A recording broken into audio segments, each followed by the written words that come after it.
Shalom, शालोम, शालोम। प्रभु यीशु मसीह नासरी के नाम में हम उन समयों में अब पहुंचते जा रहे हैं ना, जहां हमारी बुलाहट, यही तो पहचान है वारिस की, परमेश्वर की संतान की। और इसको सिर्फ साधारण तरीके से बुलाहट बोल देना कोई उचित नहीं। ये रॉयल कॉलिंग है। एक राजपुत्र, राजवंश, स्वर्गीय वंश की वेरी स्पेशल कॉलिंग बोल सकते हैं इसे, बहुत ही, जो हमें मिली है और ऐसे समय की मिली है, इस समयों के लिए है जो लगातार जानने की इच्छा है और उतावलापन है। बिल्कुल जानिए। मैं आपके सामने बाइबल की कुछ ऐसी बातें रखना चाहता हूं कि ये उतावलापन खत्म हो, और वो इसीलिए कि आप प्रभु यीशु में क्या हैं, ये वचन में प्रतिज्ञा के द्वारा, प्रतिज्ञाओं की वाचा के द्वारा, विश्वास की प्रतिज्ञा के द्वारा, विश्वास के द्वारा, अनुग्रह की वाचा के द्वारा। ध्यान दीजिए, ये सारे शब्द हर विश्वास के परमेश्वर ने जो प्रतिज्ञा की है बाइबल में पाए जाते हैं। और अब्राहम विश्वास का पिता क्यों कहलाया, ये आज क्यों हम जान रहे हैं। जहाँ कुछ नहीं था और आज अब्राहम से इज़ाक और इज़ाक से याकूब और वो गोत्र और यहूदा से हम अन्य जाति, उन सब बातों के भागीदार हो गए।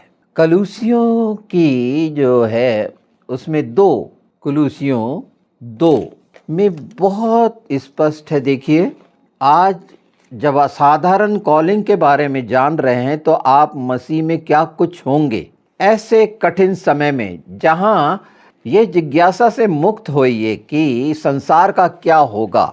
बताऊंगा ना, ये महामंदी, महाक्लेश, जहां सारे उपाय तमाम विशेषज्ञों के धाराशायी हो चुके हैं। तमाम विशेषज्ञों के, संसार में जो अर्थशास्त्री कहलाते हैं, मौसम विज्ञान कहलाते हैं, और ये तमाम चीज़ें खत्म हो चुकी हैं। लोग आश्चर्यचकित हैं, बहुत अनुभव रखने वाले मौसम को नहीं पहचान रहे हैं। बिल्कुल, कैसे पहचानेंगे? उन्हें भ्रम था कि उन्हें ज्ञान है। जो बाइबल कहती है कि इस संसार का ज्ञान अधूरा है। तो सुनिए कुलूसियों 2:10, और ये महत्वपूर्ण वचन, आप इसे कैसे ग्रहण करते हैं, कैसे लेते हैं अपने जीवन में, और चाहते हैं कि अगर इसके सार्थक परिणाम, तो 10 सुनिए। और तुम उसी में भरपूर हो गए हो जो सारी प्रधानता और अधिकार का शिरोमणि है। उसमें भरपूर हो गए हो क्या? और भरपूर कब होता है? जब इंसान, कोई भी मनुष्य उससे संबंधित होता है। अगर आप यीशु से संबंधित हैं, वचन से संबंधित हैं, उन सारी भविष्यवाणी और तमाम वाचाओं से संबंधित हैं जो अब्राहम से शुरू हुई और वो पूरी होते होते आज तक यहाँ पहुँची, प्रभु यीशु मसीह के द्वारा, जो इब्रानी 12 में कहता है कि आपने शुरू से सुनते रहे, पर नबियों के द्वारा सहने सहने धीरे धीरे, और अंत में प्रभु यीशु के द्वारा वो सब सच्चाइयाँ जो हम सुन चुके हैं। आज ये आपको पवित्र आत्मा के द्वारा हमको क्यों आवश्यक है जानना, क्योंकि कितना भ्रम है, और इसीलिए अंतिम समय में सिर्फ जानना नहीं, उपाय सुन रहे हैं। जैसे आपने कल्याण का, शालोम का उपाय सुना, उससे पवित्र आत्मा से अगर आप अपने परिवार के साथ घुटने टेक कर उस सच्चाई के साथ कड़वाहट से दूर होना चाहेंगे तो अपने परिवार के लिए आशीष का कारण बनेंगे। और अगर आपने कड़वाहट भर रखी है अपने अंदर और चाहते हैं कि आपके बच्चे आशीष पाएं, तो ये कैसे संभव है? पुरुष को घर का मुखिया कहलाया गया कि वो हाथ रखे अपने बच्चों पर और आशीष की प्रार्थना करे यीशु के नाम में। वो कब रंग लाएगी, कब उसका, आपको कितनी सरल भाषा में। और अगर आप अपने घर से शुरू नहीं, क्योंकि न्याय तो अपने घर से शुरू होगा, वचन की ये सच्चाई है। और अगर आप उस शिरोमणि याशुआ मसाया से, जो सब बातों की प्रधानता और अधिकार रखता है, कुंजी रखता है, ये हम हमेशा सुनते आए हैं कि वो क्या क्या रखता है और क्या अधीनता में है। हम क्या हैं, उसमें भरपूर हो रहे हैं, या संसार की वो एक दूसरा हिस्सा जो हमको डराता है, हमको विवश करता है, उस दिशा में क्या हम मौसम वैज्ञानिक बन रहे हैं, ये भूवैज्ञानिक बन रहे हैं? क्या कौन से अकाल को आप खत्म करेंगे? कर सकते हैं क्या? और जब वचन का अकाल पड़ेगा तो आज ये सच्चाई आपके मन प्राण आत्मा में, वो सामर्थ्य जो पवित्र आत्मा के द्वारा वो प्रकाश की आवश्यकता है, अगर इससे वंचित होकर आपका मन लगा हुआ है तृतीय विश्व युद्ध में 666 में, शैतानों के साथ लगा हुआ है, उन बातों की इच्छा जानने की है, तो आप शैतान को जान रहे हैं। हर वो बात विरोधी जो संदेहास्पद है और उसकी पहचान आप पहचानेंगे क्या? किसी ने साबित करा क्या क्या है 666? लोगों ने अंदाज बता रखे हैं अपनी अपनी, पर वो जब आएगा तो आप पहचान पाएंगे क्या? आप पहचानना चाहते हैं क्या? तो फिर आप अपना उठाए जाने को भूल जाइए।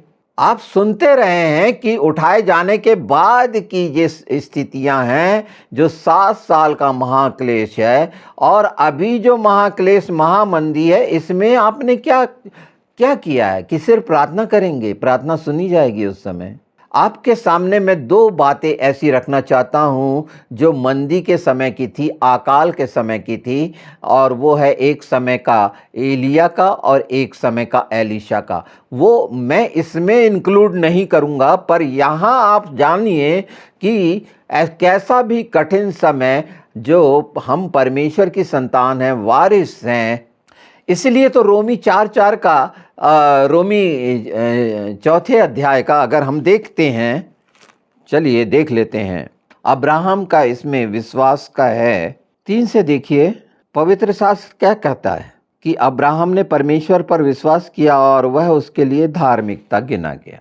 अगर हम इन बातों को स्वीकार करते हैं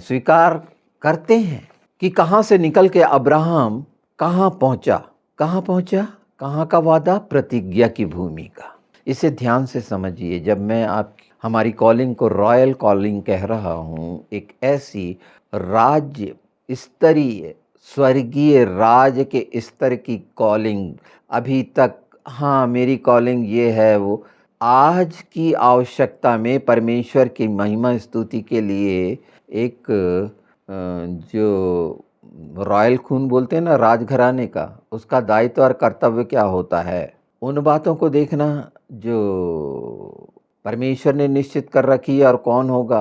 परमेश्वर को पहचानना जानना जरूरी है कि वो दुष्ट को पहचानना जानना जरूरी है। जब समय में आएगा आपको पवित्र आत्मा प्रकट कर देगा ना सच्चाई, कल्पनाओं का, लोगों के दर्शनों का, कौन क्या है।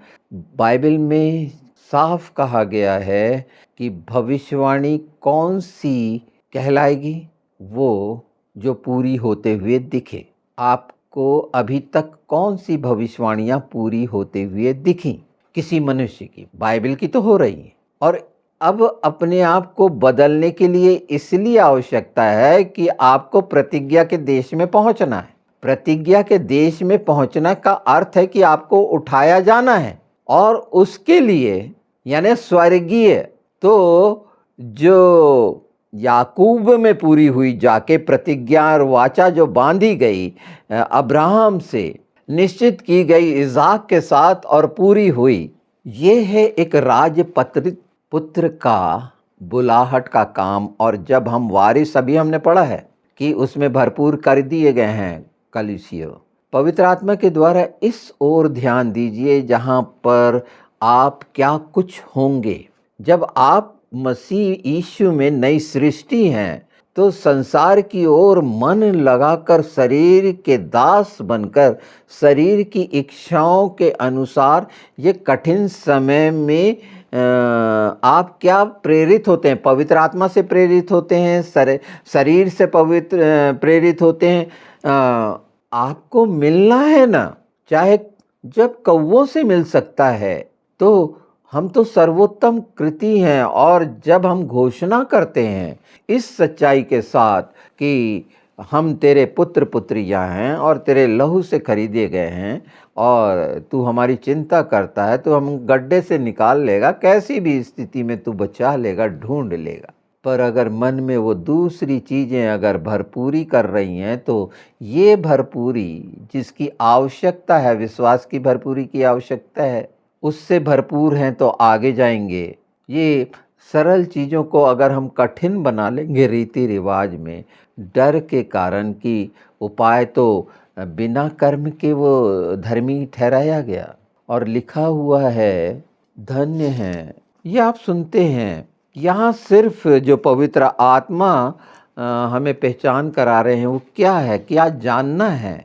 उसके लिए शांत होने की ज़रूरत है, भटकने की ज्ञान में तो बहुत घूम फिरना पड़ेगा, और हर जगह नाकामी मिलेगी। सफलता यीशु के साथ है, वचन के साथ है, संसार के ज्ञान के साथ नहीं है। चाहे विज्ञान क्या कुछ भी आपके सामने रखता रहे, उसके अंदर संदेह है, परसेंटेज है ना, 100% घोषणा करता है कि कोई भी क्यों नहीं कर सकता, सिर्फ अंदाज चल रहा है। और अगर अंदाज पे बहस आप करना चाहते हैं तो उसके लिए कुछ भी नहीं कहा जा सकता। हमें हमेशा याद रखना चाहिए कि हम अनुग्रह के द्वारा यीशु मसीह नासरी में धर्मी ठहरते हैं, उसी में भरपूर होते हैं। क्योंकि जो भयानक समय आएंगे, ये सूखा का, सूखे से अर्थ ये प्रकृति का सूखापन, मैं उस दिशा में नहीं। आज आवश्यकता है धीरे धीरे इन सच्चाइयों को जाने, जैसे पवित्र आत्मा हमें ले चल रहे हैं। अब यहाँ तक ले आए कि हम प्रतिज्ञा के देश में प्रवेश पाएं। प्रतिज्ञा की हुई प्रतिज्ञा का देश स्वर्गीय है, जैसे अब्राहम पहुंचा। पर अगर भरपूर रहेंगे तो हम ये जान रहे हैं। और इसके पहले हमने जाना था जब प्रभु यीशु ने चेलों को डांटा और कहा था, तुम जानते हो तुम किस आत्मा के हो। यही कहा था ना, हमने जो लूका 9 और 10 में जाना था कल्याण के बारे में। कल्याण आधार है, शलोम आधार है, क्योंकि यीशु आके अपना शलोम ही तो दिए। हम और क्या दे सकते हैं, जो हमें दिया गया है वही तो देंगे, और दो तो दिया जाएगा। अब संसार के देन लेन से अलग हटकर ये सच्चाई को जानिए, पर उसके लिए निश्चित है कि वाकई में विश्वास में भरपूर होकर या मन से विचलित होकर नाना दिशाओं में अगर हैं, तो जो हमने लहू लिया है, उद्धार पाया है, ये किस लिए है, आज ये प्रश्न है। और अगर इसका जवाब है तो हम जब स्वर्गीय राज्य के अधिकारी, जो शब्द निकलता है एक ऐसी बुलाहट का जो बहुमूल्य है, जब तक आप बुलाहट की बहुमूल्यता को नहीं समझेंगे, क्योंकि इसी पर तो फल आधारित है और ये स्वर्गीय है। हालातों को देखकर मैं जानता हूँ कि हमारे कान सुनना चाहते हैं कि ईरान का क्या हो रहा है, अमेरिका क्या कर रहा है, इजराइल क्या कर रहा है। वो तो निश्चित कर दिया गया है, उसके बाद जानने की क्या आवश्यकता रह जाती है। आपके सामने मैं एक बात रख देता हूँ, चलिए, अगर आपके कान हैं और सुन रहे हैं तो एक भ्रम निकल जाएगा। शैतान हारा हुआ है, हम सब मानते हैं। तो आप कैसे जान सकते हैं कि ईरान जीत सकता है? हारा हुआ जीत सकता है क्या? और अगर आपके अंदर फिर भी अंतर्द्वंद है तो वो भरपूरी नहीं है, कहीं ना कहीं मन विचलित है, चंचल है, संसार की तरफ है, शरीर की तरफ है। तो आज पवित्र आत्मा प्रतिज्ञा के देश की ओर आपकी निगाहें ले जा रहे हैं कि उस दिशा में आप आगे बढ़कर लोगों के लिए कल्याण का कारण बने, इसी सब बातों से छुटकारा पाकर। अब कोई प्रतियोगिता नहीं रही, शैतान से हमारा कहाँ मेल। आखिरी में आपने जान लिया ना कि वो हारा हुआ है, तो जीत कैसे संभव। आपने देख लिया उसके जितने प्रॉक्सी हैं सब गिरा दिए गए, हिजबुल्लाह, हमास, और गिरते चले जा रहे हैं। तो ये हार जीत नहीं है, हमें लगता है, और इसलिए लगता है कि हमने विजय को नहीं पहचाना। विजय का एहसास हमें है ही नहीं। विजय का एहसास होगा कब? जब आत्मा आपके जीवन चरित्र और स्वभाव के कारण बचाई जाए, जीती जाए। आपके ओंठों से निकलने वाले वचन के वो सामर्थी शब्द सामने वाले को सुख, चैन, आराम, शांति और आनंद दे सकें उसकी आत्मा में। उसमें सब इंक्लूड है, चंगाई, चमत्कार, आश्चर्य कर्म, पर सबसे सर्वोपरि है कि वो आत्मा स्वीकारे और आपके लिए परमेश्वर आपकी महिमा कराएगा। निश्चित आपके कान सुनेंगे कि आपके ओंठों ने जो इस्तेमाल किया उस जन के लिए जिसे आवश्यकता थी, तो आपके मुंह से निकला हुआ कल्याण उसके लिए आधार बनेगा। पर अगर आप ही कड़वाहट से भरे हैं, जो दुष्टता के ये नाना प्रकार के पाखंड और षड्यंत्र की रचना है, अगर उसमें उलझे हैं तो आपके ओंठों से निकला हुआ कल्याण किसी के लिए लाभ का कारण नहीं हो सकता। और मन की इच्छा तो है कि मैं आत्मा बचाऊं, और निश्चित जो प्रभु यीशु में है पवित्र आत्मा के द्वारा प्रेरिताई यही होगी। पर ये चरितार्थ होना चाहिए, पूर्ण होते हुए दिखना चाहिए, तो आपकी विश्वास की दृढ़ता मजबूत होगी और यहाँ जीत और हार का वो भेद समाप्त हो जाएगा। और विजयी जो होता है उसको हार से क्या लेना देना।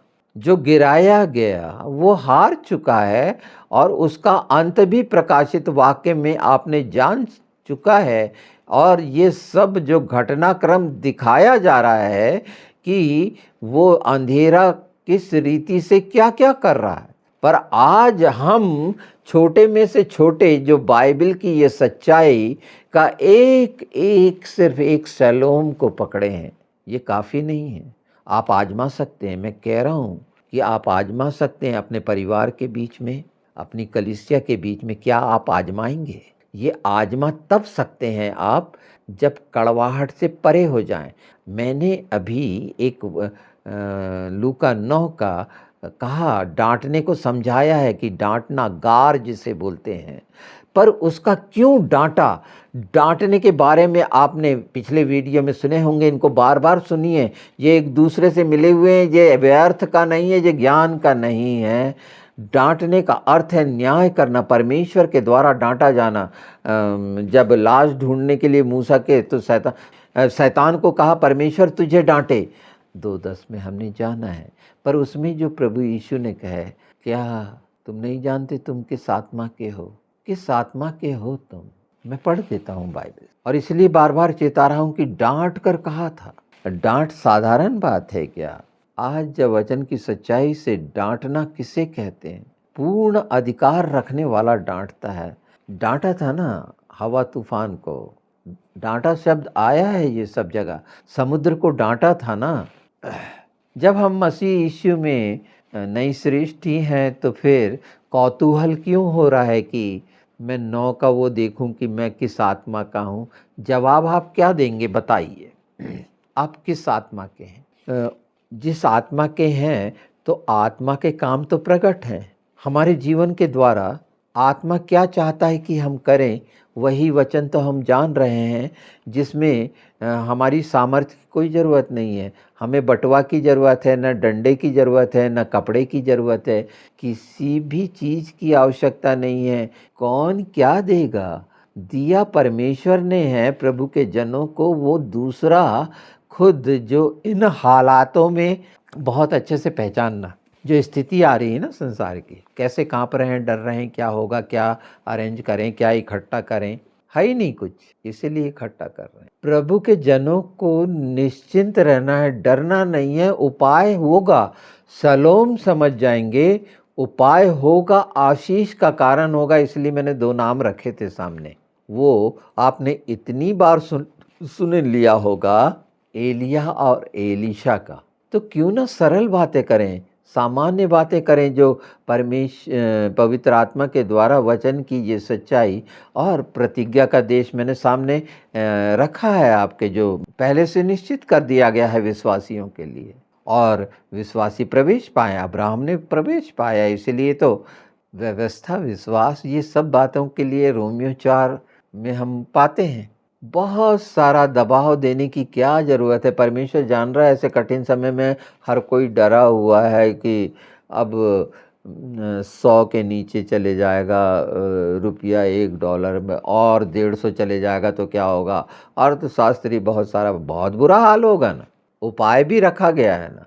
हाँ, आप शारीरिक श्रम का उपाय चाहते हैं कि आत्मिक स्वर्गीय भंडारों से चाहते हैं, ये आप डिसाइड करें।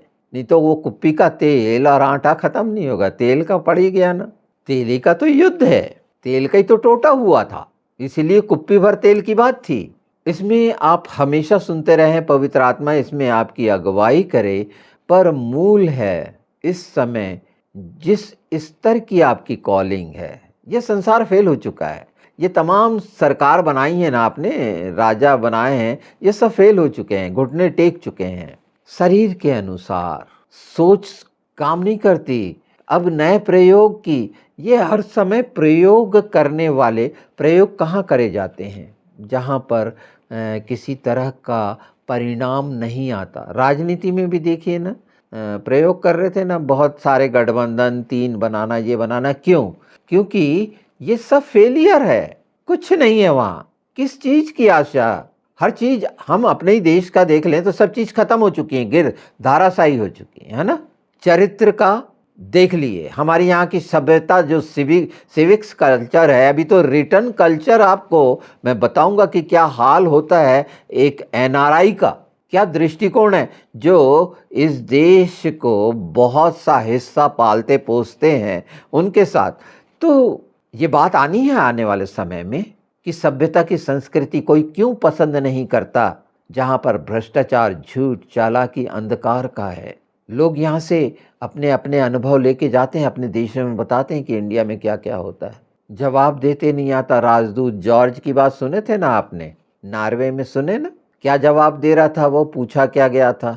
एक एम्बेसडर राजदूत इंडिया का रखा हुआ, एक क्रिश्चियन जॉर्ज, उसको भी ये समझ नहीं कि क्या जवाब देना चाहिए, क्या है वास्तविकता। बहुत सी बातें अगर निकाली जाएं तो यहाँ का सामान्य मनुष्य बता सकता है। ये मैं एक पत्रकारिता की बात कर रहा हूँ, पत्रकारिता की इसलिए बात कर रहा हूँ मैं कि ये न्यूज़ है और हमें जो दिया गया है वो गुड न्यूज़ के बारे में दिया गया है। आप सब ने जान लिया कि हर जगह झूठ फैला हुआ है, झूठी खबरें देने वाले। हाँ, इन सब बातों पे दृष्टि जा रही होगी। और ये हम सुन क्यों रहे हैं? इसलिए कि उसमें जो हमारी मुख्य भूमिका है, इतनी ताकतवर भूमिका है, तमाम भरपूरी से, प्रधानता से भरी हुई भूमिका है, उसके बाद भी हम हाथ पैर मार रहे हैं, वो डराने वालों के चक्कर में डर रहे हैं। आज आप जान भी लेंगे, मान लीजिए कि ठीक है रोम से आएगा, अब रोम से आने वाला एंटी क्राइस्ट पोप है, मान लो शांति लेके आएगा, तो क्या कर लोगे आप? पोप से मिल सकते हो क्या? मैं लोगों की बात कह रहा हूं। ट्रम्प को मान लो कि वो एंटी क्राइस्ट है, तो क्या हो जाएगा?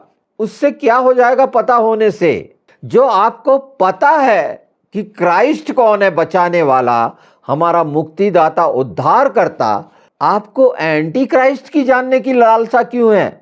क्योंकि वो विरोध अंदर काम कर रहा है, वो कड़वाहट काम कर रही है और उससे मुक्त होना है। हमें क्या लेना देना मसीह विरोधी से?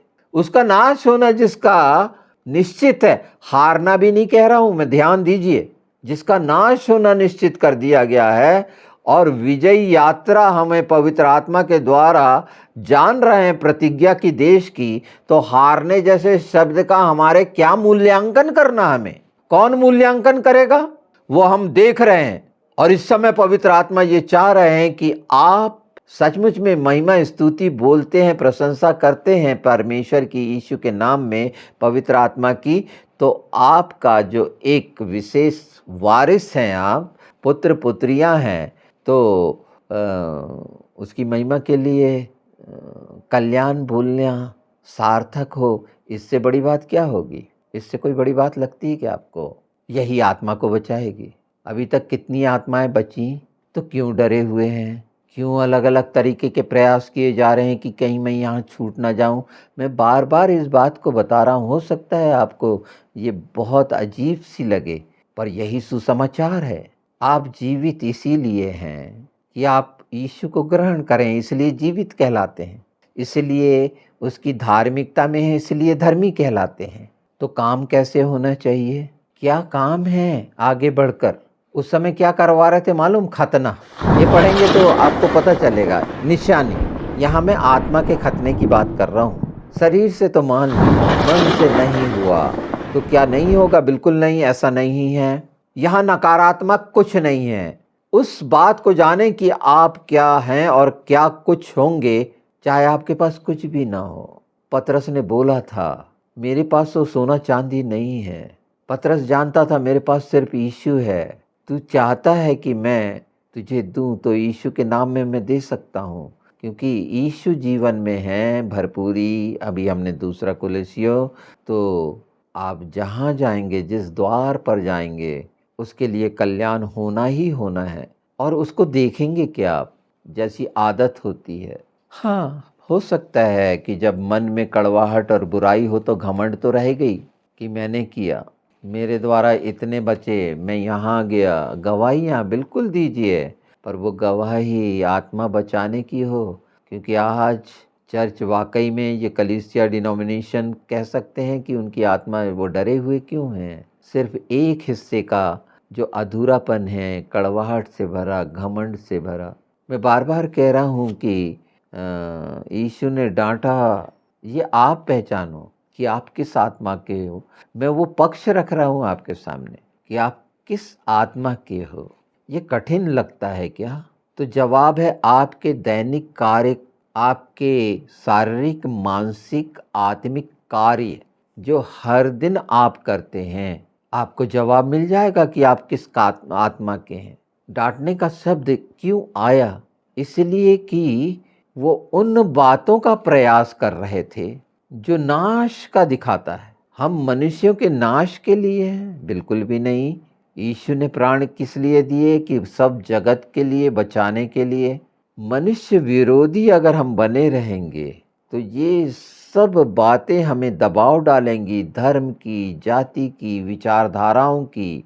क्या हम ऐसी बात रखें जो किंवदंतियां हैं, जिनके प्रमाण है नहीं, इतिहास नहीं, कुछ नहीं, सिर्फ बनाई गई कहानियों से हमें क्या लेना। आज सच्चाई से जब यीशु डांट रहे हैं कि तुम किस आत्मा के हो, और पहचान हो रही है, और दे दिया गया है एक सामर्थी हथियार, खूबसूरत भेंट, कल्याण, शलोम, तो निश्चित आपके ओंठों से निकला हुआ मन, प्राण, आत्मा, बुद्धि की सारी शक्ति से अगर ये शलोम क्या किसी को धनी बनाने के लिए है। पौलुस ने जरूर बोला कि हम तो कंगाल हैं पर धनी बना देते हैं। किस बात में? आज संसार का सारा धन भी इकट्ठा कर लो तो वैल्यूज तो गिर ही रही है। बहुत सी बातें छूटती हैं, वो इसीलिए छूटती हैं कि आप उस पर मनन करें, जवाब आप दें अपने आप को। तो क्यों आज का ये दिन और क्षण व्यर्थ जाए परमेश्वर की महिमा के लिए, किसी आत्मा की भलाई के लिए हो। देखी अनदेखी हो सकता है, मैं तो मिल ही नहीं पाता, मेरे सामने तो मैं निकल नहीं पाता, पर आप तो पता नहीं कितने अपने पूरे परिवार से मिलते हैं, समाज से मिलते हैं, लोगों से मिलते हैं, आपके कामों में बहुत सारे लोग मिलते हैं, बहुत सी बातें होती हैं, पर उनके बीच आप कल्याण का कारण बने ना, क्योंकि आप इसीलिए ठहराए गए हैं। और जो कल्याण का कारण हो, रॉयल ही तो होगा, राजघराने का तो होगा, वो सुपर होगा। हाँ, लोग ना माने, पर परमेश्वर की दृष्टि में, बाप की दृष्टि में वो बेटा निश्चित, जैसे यीशु से प्रसन्न है कहा बाप ने, तो क्या हमसे नहीं कहेगा? बिल्कुल कहेगा, क्योंकि शांति के साथ, अनुग्रह के साथ, सलोम के साथ यीशु आया और वही देके गया। जिसके साथ आया वही देके हमें गया है। जिसके पास जो होता है वही देता है, और जिस सारी शक्ति से हमारे अंदर से निकलेगा वो प्रेम की वो भेंट है जो परमेश्वर को प्रसन्न करती है। ये है प्रेम। कब सार्थक होता है प्रेम? जब किसी की कल्याण होता है, आत्मा का, उसके जीवन में आनंद और शांति आती है। जब इन इच्छाओं के साथ आप खड़े होंगे तो फिर वो लोगों का कुप्पी का तेल खत्म नहीं होगा, भरा रहेगा। अभी कठिन लग रहा है, जैसे ही आप इसमें आगे बढ़ते जाएंगे, धीरे धीरे इच्छा रखेंगे, मैं तो बच गया हूँ, कब साहस से आप कह पाएंगे? जब इस बात को जान लेंगे कि वाकई में मैं किस आत्मा का हूँ। क्या वो हिस्सा जो अंधकार की दुष्टता और कड़वाहट और बुराइयों से भरे हुए हम आकलन करते हैं मनुष्य का, या उस खून के द्वारा, उस प्रेम के द्वारा, नम्रता और दीनता और वचन की ये सच्चाई के द्वारा अपने ओठों का इस्तेमाल उनके कल्याण के लिए करते हैं। तो कल्याण तो तभी होगा जब ये मन यीशु का मन होगा। हम बोलते हैं यीशु हमारे साथ है, यीशु का मन हमने, यीशु का लहू हमने पाया है। ये सब चीज़ें, ये आप दोषारोपण के हिसाब से मत सुनिए, ये तो जगाया जा रहा है, चिताया जा रहा है। हम सब बहुत सारी चीज़ें भूलते हैं, इसमें हमको निराश होने की ज़रूरत नहीं है। ये साहस के वो वचन हैं जो भरपूरी में रहकर परमेश्वर के राज्य के लिए इन अंतिम समय में जितना भयानक अंधकार होगा, ये वो शब्द आज नोट कर लीजिए आप, उतना बड़ा काम होगा, उतना बड़ा विस्फोट होगा, आप देखेंगे। और उसमें भागीदार बनने में क्या दिक्कत है? धीरे धीरे इस तरह से संगठन बनेंगे यीशु के नाम में, मैं बता रहा हूँ। अभी तक संसार के संगठन बनते रहे। वो प्यारे प्रभु के भाई बहन जब इन सच्चाइयों को जानेंगे तो वो इकट्ठे होंगे। चलो ना, हम एक दूसरे से बुराई से हाथ उठाते हैं और चलो एक दूसरे के लिए कल्याण का कारण बनते हैं यीशु के नाम में। और जब सब एक दूसरे के लिए कल्याण का कारण बनेंगे तो सब मिलके दूसरों के लिए कल्याण का कारण बनेंगे यीशु के नाम में। ये सच्चाई है। इसके लिए आपको किसी के लिए गड्ढा नहीं खोदना पड़ेगा। जैसा कि कहा गया था बाइबल में, जब अकाल पड़ा था, बुरी स्थिति थी, आपने सुन चुका है। ये खूबसूरत सच्चाई तो ऐसा है कि मैं 24 घंटे बताना चाहता हूँ आपको। और इतनी खूबसूरती है पवित्र आत्मा के साथ, जिसमें हम सब खट्टा मीठा सुन रहे होते हैं, पर अंदर पूरा वो जो मैं अपने लिए चाहता हूँ वही इच्छा सब आत्माओं के लिए रखता हूँ। अपने लिए से मतलब मैं अपनी आत्मा की बात कर रहा हूँ। आपने सुना बोअज का, वो बाइबल में बोअज क्यों करता था कि बाइबल में लिखा हुआ था, ये व्यवस्था दी गई थी कि खेत काटो तो क्या कोने का छोड़ दिया करो, बालें छोड़ दिया करो, उनको चुनो मत। ये क्या है? यहाँ कुछ छोड़ना है। छोड़ना क्या है? कि ज़बरदस्ती का अपने प्राण बचाने के लिए इकट्ठा करने वाला स्वभाव को छोड़ना है, कि हम प्राण बचाने वाले बने। यही चल रहा है। आप इस सीरीज को, मैं सीरीज बोलूँ, कैप्सूल बोलूँ, क्या बोलूँ, पर ये जानिए कि अगर मैं बार बार चाहूँगा कि ये आखिरी वीडियो नहीं है और ये पहला वीडियो भी नहीं है, और मैं नहीं जानता, पर एक बात मैं अवश्य जानता हूँ, आपके सामने कल्याण वो शब्द रख दिया गया है जिसे परिभाषित और उसकी विस्तार और व्याख्या आप पवित्र आत्मा के द्वारा लगातार सुन रहे हैं। और यही है वो एकमात्र हथियार जो आत्मा बचाने के लिए एक विश्वासी इस्तेमाल करेगा और आत्मा बचेगी।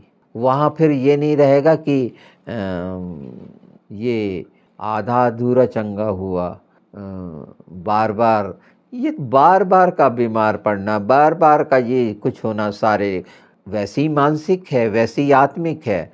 तो शरीर का आत्मा से क्या लेना देना? क्योंकि ये मानने वाले बहुत कम भी हैं कि हम आत्मा हैं, हमें शरीर की पहचान है, आत्मा की नहीं हुई है। इसीलिए कहा गया, डांट के कहा गया, मैं बार बार कह रहा हूँ, यीशु ने डांट के कहा, तुम किस आत्मा के हो? और यही पहचान करा रहा है पूरा वीडियो। तो आपने जो सुना, पवित्र आत्मा के द्वारा क्या पहचान करा रहे हैं कि हम किस आत्मा के हैं। बिल्कुल सीधा और सादा और साफ जवाब क्या होना चाहिए एक राजपुत्र का, राजवंशी का। ये वो समय है कि हमारे हाथ में वचन के वो पत्थर हों। दाऊद ने 5 ही उठाए थे, पर कहा था, मैं उस नाम से आता हूँ जिसे तूने ललकारा है। ये वो समय होगा, आप दुष्टता को, गोलियत को, जो बहुत बड़ा आकार लेके ये अकाल और तमाम प्रकार की सब चीज़ें धाराशायी हो रही हैं, है ना। डर कितना खौफनाक तरीके से खड़ा हो चुका है, और उस डर को गिराना है, उस विचार को गिराना है, उस स्वभाव को गिराना है, उस षड्यंत्र और पाखंड को गिराना है जो सिर्फ कुछ समय का भ्रम है, तो वो सिर्फ और सिर्फ आप पहचान लेंगे कि आप किस आत्मा के हैं और वो कार्य करेंगे और परमेश्वर की महिमा होगी। दाऊद से आपने जान लिया, एक पत्थर ने गिरा दिया था और वो पत्थर यीशु है, जिसे हम चट्टान भी कहते हैं, और उसी ने दिया है हमें वो सबसे बड़ा पत्थर, सबसे बड़ा हथियार, कल्याण, शालोम। तो आपके होठों से जब एक दूसरे के लिए शालोम निकलता है तो पूरी शक्ति से, चाहे वो बता पा रहा हो नहीं बता पा रहा हो, बहुत सारे लोग इनकार कर जाते हैं, कई नहीं जानते, कई जानते हैं, बहुत सी स्थिति हैं, और जो बोल ही नहीं पाता वो कैसे बताएगा। तो किसी से पूछने की जगह उसके लिए हम सब कल्याण की इच्छा रखेंगे तो निश्चित जो परमेश्वर की इच्छा है वो पूरी होगी कि स्वर्ग सारी पृथ्वी में पाए जाने वाले मनुष्यों की आत्माओं से भर जाए यीशु के नाम में। यीशु ने स्वयं बोले, मैंने एक भी नहीं खोया है। आपने किसी को खोया है क्या? कुछ पैदा हुआ है कि मैंने कुछ खोया है? यहाँ से वो नरसिंगे की ललकार जो मैं इतने सरल और सामान्य और बड़े धीमे शब्द में बोल रहा हूँ, इसका असर बहुत विकराल है शैतान के लिए। परमेश्वर के राज्य के लिए तो ललकार का शब्द है, जय जयकार का है, बड़ाई का है यीशु के नाम में। इसे जानिए, समझिए, इन बातों को जो पवित्र आत्मा ने पवित्र शास्त्र से रखा है। हो सकता है कि इस समय नहीं पर एक समय यही वीडियो को आप 50 बार सुनेंगे, क्योंकि इसमें वो प्रकाश और सामर्थ्य है, और सिर्फ इसीलिए है कि आप वो दुष्टता और ये बहकाने और भरमाने वालों के झांसे में न आकर, ये एक स्कैम है, जैसे लोगों के बैंक खाली हो रहे हैं उसी तरह खाली करने का ये स्कैम है कि लोगों के सामने ये बातें रख दो और इस चीज़ को देखें। हमें हमेशा बताया गया कि हम यीशु को देखें, ये दूसरा जो कोई भी किसी भी तरह का अस्तित्व नहीं है, अस्तित्व विहीन हो चुका है, जिसका नाश निश्चित ठहरा दिया गया है, उसके साथ रहने का क्या औचित्य है, ये मैं आप पर सोचता हूँ। हम धीरे धीरे चलेंगे, पर इस सच्चाई के साथ जैसे आप सुन रहे हैं, जो बोला जा रहा है वो और मजबूत हो। इस हर शब्द का आकलन करिए, आकलन करना है, पर मसीह में जो दिया गया है उस अस्त्र का इस्तेमाल करके अंधकार को और दुष्टता को हराइए, क्योंकि वो हारी हुई है। बहुत सी बातें रह गई हैं, जो रह गई हैं, मैं विश्वास करता हूँ वो आप जानते हैं, और पवित्र आत्मा इसमें और मजबूती देंगे कि किसी प्रकार का कोई संदेह नहीं होगा। एक खुशी मिलेगी आपको ऐसे कठिन समय में, वो मदद जो वो चाहता है मनुष्य स्वर्ग से उसे मिलेगी। 9 और 10 लूका इस बात की घोषणा करते हैं अधिकार की, और वो अधिकारी आप हैं। शलोम शलोम।